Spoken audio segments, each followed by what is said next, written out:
इस वीडियो को देखने के लिए आप अपने मोबाइल की स्क्रीन को अगर इस प्रकार 37 में करके देखें तो बहुत अच्छा और स्पष्ट आपको दिखाई देगा। आइए शुरू करते हैं।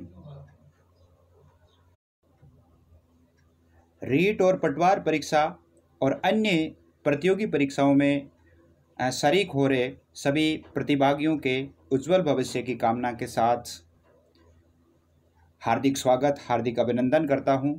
विशेष रूप से रीट और पटवार परीक्षा के लिए हिंदी भाषा प्रश्नोत्तरी कक्षाएं आरंभ की गई है। आज की कक्षा में कुल 30 प्रश्न शामिल किए गए हैं। आप उत्तर देने का प्रयास करें। अगर आपको अच्छा लगे तो आप सब्सक्राइब और शेयर भी करें। तो आइए शुरू करते हैं आज की प्रश्नोत्तरी कक्षा। इस प्रश्नोत्तरी कक्षा में आपके पर्यायवाची से संबंधित भी लिए गए हैं, विलोम शब्दों से संबंधित भी है, शब्द वर्तनी से संबंधित भी है, मुहावरों से संबंधित भी है, समास भी है, वाक्य शुद्धि भी है और हिंदी भाषा से संबंधित भी प्रश्न हैं। टोटल 30 प्रश्न है। तो आइए शुरू करते हैं। पहला प्रश्न, और एक अनुरोध आपसे करना चाहूँगा, यदि आपको किसी प्रश्न में संदेह हो जाता है तो आप दिए गए प्रश्नों का उत्तर अपनी ऑथेंटिक बुक से मिलान करें और मिलान करने के पश्चात यदि उनमें अंतर पाया जाता है तो आपकी जो ऑथेंटिक बुक है उसको ही आप सही माने, क्योंकि वैसे सावधानीपूर्वक उत्तर देने का प्रयास किया गया है। आइए शुरू करते हैं आपके उज्जवल भविष्य के साथ। पहला प्रश्न है आपके, छो शब्द का समानार्थी बताइए। इसमें 4 शब्द हैं आपके दिए हुए, विराग, विरह, ममता और छूना। और इसका उत्तर आप सोच सकते हैं और इसका उत्तर है आपके ममता। 3 नंबर इसका उत्तर होगा ममता। अगला प्रश्न देखिए।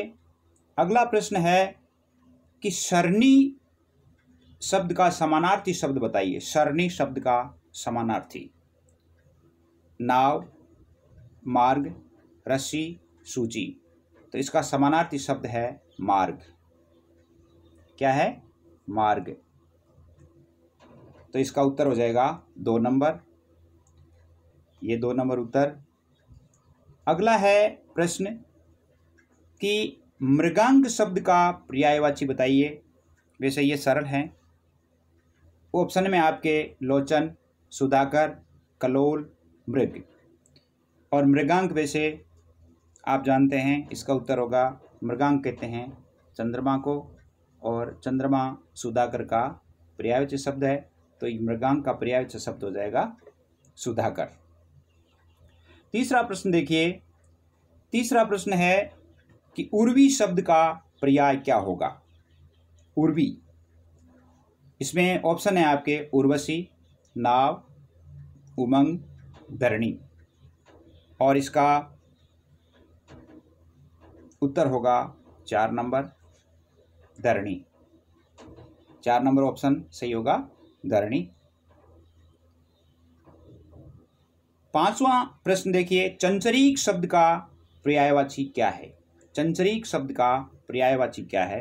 चिड़िया, चंचल, भ्रमर, हवा।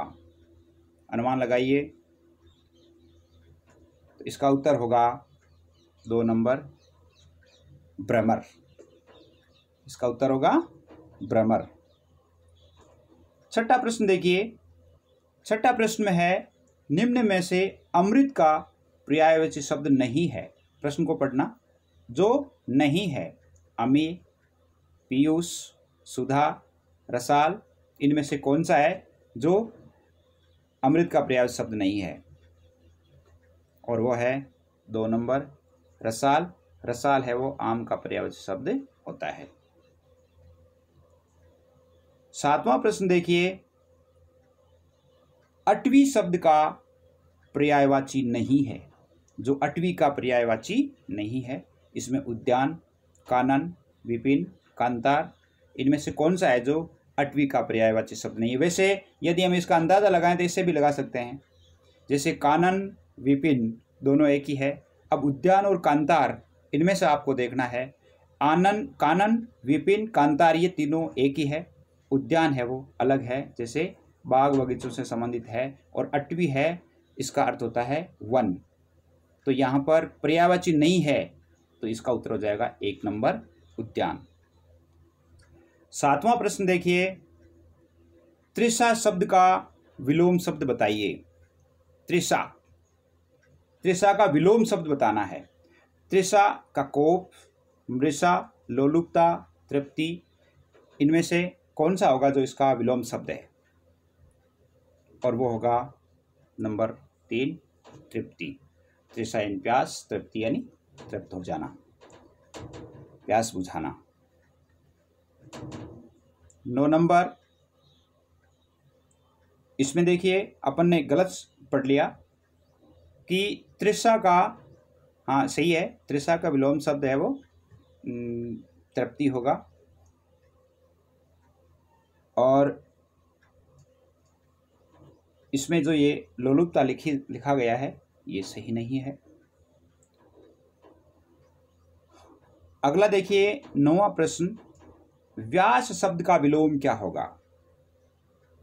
व्यास, और इसमें आपके ऑप्शन है समास, संक्षेप, संश्लेषण, संगीन। और व्यास का विलोम शब्द होगा 3 नंबर संश्लेषण। क्या होगा? संश्लेषण। 10वां प्रश्न देखिए, वर्तनी से संबंधित है। इनमें से कौन से शब्द की वर्तनी है वो सही है? दुर्वस्था, दुरावस्था, दुर्रावस्था और दुर्वस्था। अब इनमें से एक तो ये सीधा ही दिख रहा है। वैसे कई बार क्या होता है कि हम इस रे को नहीं गिनते हैं और हम टिप्पा लगा देते हैं, तो ये नहीं होगा। इसका होगा 1 नंबर, जो सही शुद्ध वर्तनी है वो है 1 नंबर दुर्वस्था। ना दुरावस्था होता है ना दुर्रावस्था होता है। 11वां प्रश्न देखिए, 11वें प्रश्न में भी आपको सही वर्तनी छांट करके बतानी है कि कौन से में सही वर्तनी है। इसमें शमशान, ये शमशान, ये शमशान और ये शमशान, इसमें से कौन सा है? शमशान शब्द है वो कैसे लिखा जाता है? शमशान शब्द वैसे 2 नंबर है इसका उत्तर, आधा से आता है शुरू में, बहुत ही इंपॉर्टेंट वर्ड है ये। 12वां प्रश्न देखिए, अशुद्ध वर्तनी वाले शब्द का चयन कीजिए। अब अशुद्ध वर्तनी देखना है। कलुष, कलंक, क्लेश, कवियत्री। वैसे ये कवियत्री जो शब्द है वो अशुद्ध है, और वैसे लिखा कैसे जाता है? कवयित्री लिखा जाता है, कवयित्री, इस प्रकार लिखा जाता है ये। 13वां प्रश्न देखिए, 13वां प्रश्न, इसमें भी आपको अशुद्ध वर्तनी छांटना है। इसमें भी आपको अशुद्ध ही छांटना है। पारिश्रमिक, उत्पादन, चिंटी, अर्धांगिनी, इनमें से कौन सा शब्द है वो अशुद्ध है? और वो है 1 नंबर, इसमें री छोटी आती है। पारिश्रमिक यानी ये री बड़ी है, इसमें यहाँ पर छोटी आती है, बाकी सभी सही है। 14वां प्रश्न देखिए, इसमें भी आपको अशुद्ध वर्तनी यानी शुद्ध वर्तनी वाला शब्द है वो छांटना है। इसमें शुद्ध कौन सा है? वाल्मीकि, वाल्मीकि, वाल्मीकि और वाल्मीकि, और इनमें से शुद्ध है 1 नंबर वाल्मीकि। 15वां प्रश्न देखिए, 15वां प्रश्न आपकी भाषा से संबंधित है कि देवनागरी लिपि की क्या विशेषता है वो जो नहीं है। इनमें से कौन सी विशेषता है जो देवनागरी लिपि की नहीं है? जैसे पहला है इसमें एक ध्वनि के लिए एक ही वर्ण चिन्ह होना, कुछ वर्णों का उच्चारण नहीं होना, जैसा उच्चारण वैसा लिखा जाना, स्वर व्यंजन का वैज्ञानिक वर्गीकरण।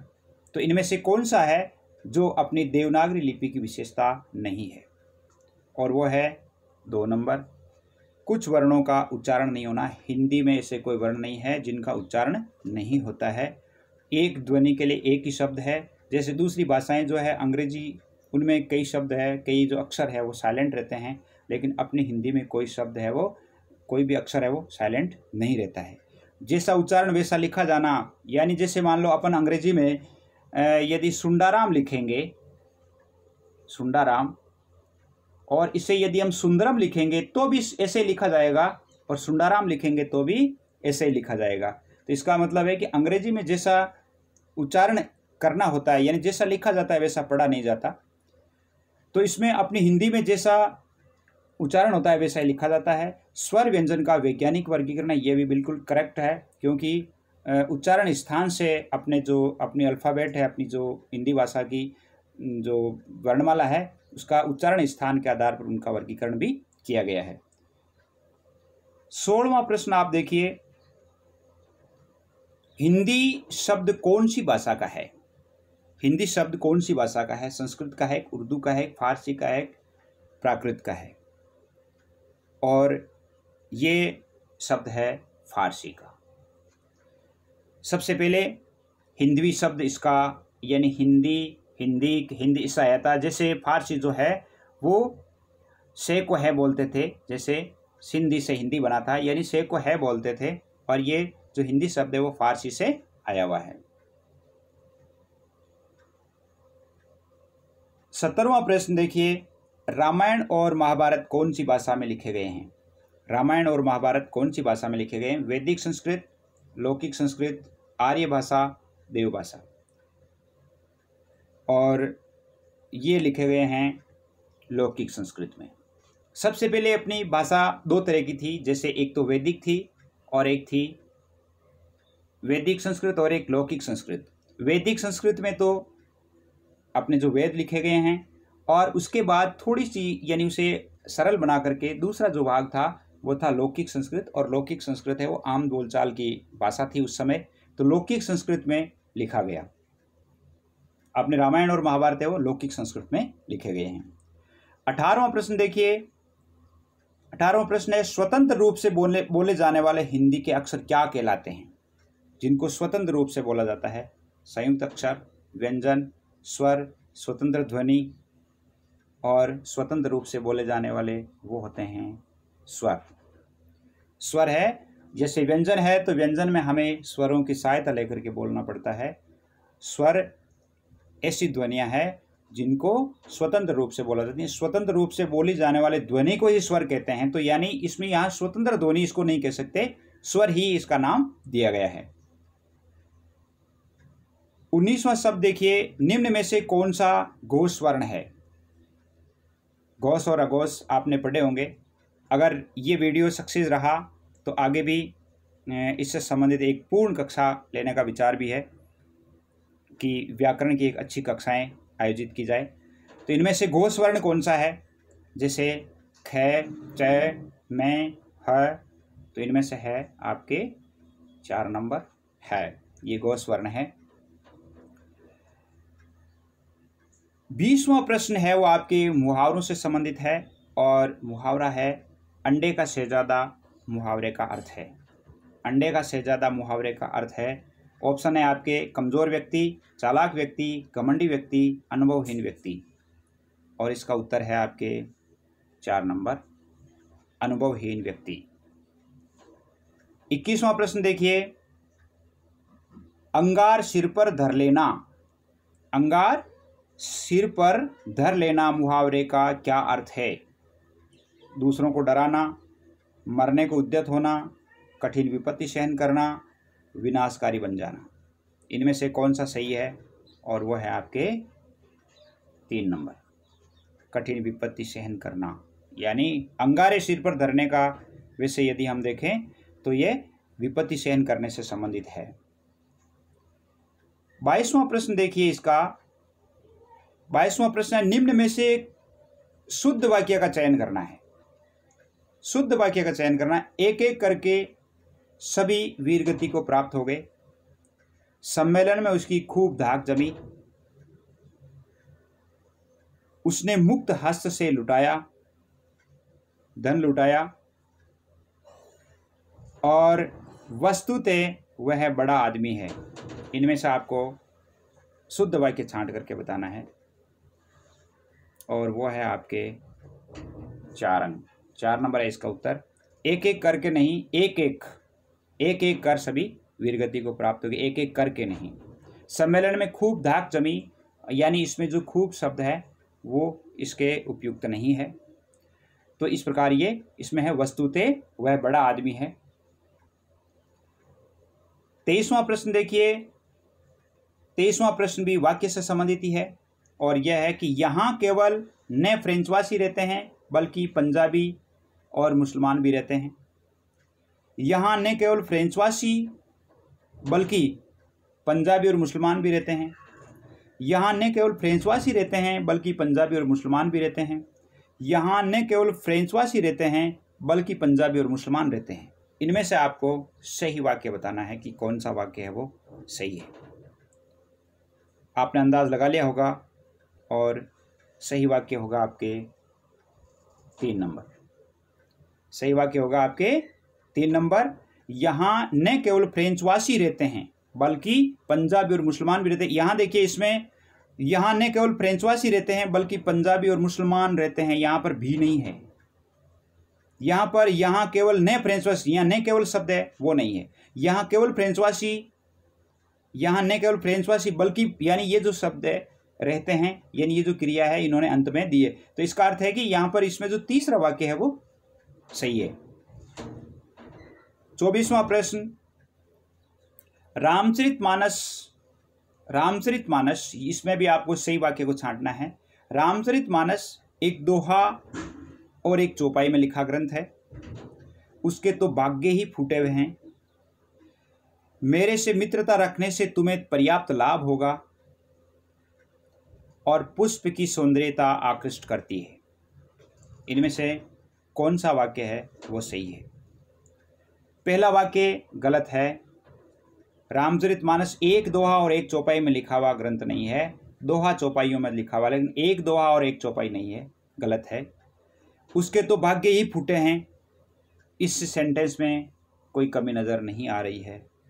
मेरे से मित्रता रखने से तुम्हें पर्याप्त लाभ होगा, मेरे से यहाँ पर ये शब्द नहीं है, ये गलत है। पुष्प की सौंदर्यता, यानी सौंदर्य जो शब्द है इसके आगे ता प्रत्यय लगना, यानी इसके आगे प्रत्यय नहीं लगेगा। अगला प्रश्न देखिए, प्रश्न संख्या 25। वाङ्मय में कौन सी संधि है? वाङ्मय, व्यंजन संधि, दीर्घ संधि, यण संधि, अयादि संधि। और उसमें है संधि आपके 1 नंबर व्यंजन संधि। इसका होगा वाक प्लस मय, यानी वाङ्मय। इसमें व्यंजन संधि है। अगला प्रश्न देखिए 26वां। अत्यस्वरीय शब्द में कौन सी संधि है? दीर्घ संधि है, गुण संधि है, यण संधि है, वृद्धि संधि है। जैसे दीर्घ संधि है, कौन सी संधि है? और इसमें वो संधि है, उत्तर होगा इसका 3 नंबर, अति प्लस ऐश्वर्य। यानी या जहाँ पर ये आ जाता है, यानी ये में जैसे अति प्लस अधिक, अत्यधिक जैसे कहते हैं, तो यानी इसका मतलब है कि इसमें यण संधि है। 27वां शब्द देखिए, इसका संधि विच्छेद करना है। अब्ज शब्द का संधि विच्छेद क्या होगा? अब्ज, अब प्लस जय, अब प्लस अज, अप प्लस अज और अप प्लस जय। कौन सा होगा इसमें? आपने अनुमान लगा लिया होगा और उत्तर होगा आपके 4 नंबर, अप प्लस जय। 28वां प्रश्न देखिए, अव्ययी भाव समास कौन सा है? इनमें से अव्ययी भाव लेन देन, सज्जन, परोक्ष, चिड़ीमार, इनमें से कौन सा है? अव्ययी भाव वो होता है जो लिंग वचन कारक के अनुसार बदलता नहीं है, और इसमें है 3 नंबर, चिड़ीमार। अगला प्रश्न, देशभक्ति में कौन सा समास है? कर्म तत्पुरुष है, ये तो सही है, अपन ने अंदाज लगा लिया कि तत्पुरुष है। अब तत्पुरुष में पूछ लिया कौन सा तत्पुरुष है? संप्रदान तत्पुरुष है, कर्ण तत्पुरुष है, समन तत्पुरुष है। अब इसका जब हम विग्रह करेंगे, देश के लिए करेंगे, एक देश में करेंगे, एक देश की करेंगे, या देश से, इनमें से कौन सा होगा? यानी वो होता है देश की भक्ति। राम भक्त यानी राम का भक्त। तो इसी प्रकार ये देशभक्त, देश का भक्त, यानी इसमें संबंध तत्पुरुष है। 30वां प्रश्न आपके देखिए, अधमरा शब्द में कौन सा समास है? अधमरा शब्द में कौन सा समास है? द्वंद्व समास आप जानते हैं जिसके दोनों पद प्रधान होते हैं, द्विगु समास जिसमें एक पद संख्यावाची होता है, तत्पुरुष समास जिसके 6 भाग होते हैं, कर्मधारय समास ये आपने पढ़ लिए होंगे। बताइए इनमें से कौन सा है? यानी जब हम इसका विग्रह करके देखते हैं, आधा है मरा जो, आधा है मरा जो अर्थात कर्मधारय समास, आधा है मरा जो अर्थात कर्मधारय समास। ये थे आपके 30 प्रश्न और उम्मीद करता हूँ, धन्यवाद, जय हिंद, जय भारत। उम्मीद करता हूँ कि आपको ये पसंद आया होगा। अगर आपको ये पसंद आए हैं तो आप कमेंट करके, मेरे ये व्हाट्सअप नंबर भी हैं, इनमें आप कमेंट करके बताएं कि अगर मान लो हिंदी से संबंधित किस प्रकार की कक्षा आप चाहते हैं, यानी किस विषय पर कक्षाएं आयोजित की जाए, मैं अवश्य ही आपकी जो समस्या है या आपकी जो क्वेरी है उसका समाधान करने का प्रयास करूंगा, हर संभव प्रयास करूंगा। तो आज इतना ही। जय हिंद, जय भारत।